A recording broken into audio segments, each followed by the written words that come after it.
This is at AIM.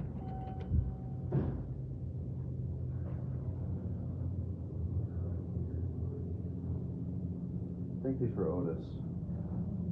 Probably an O'Keefe mod.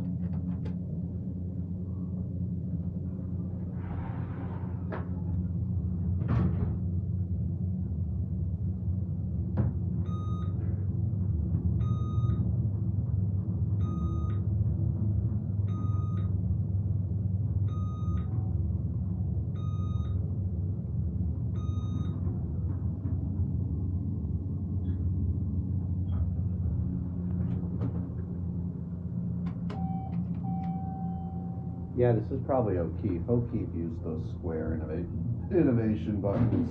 They like those.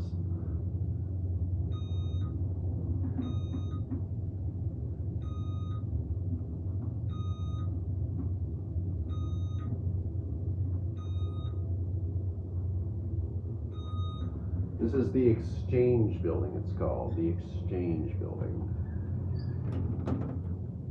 And sadly, they exchanged their old elevators for new ones.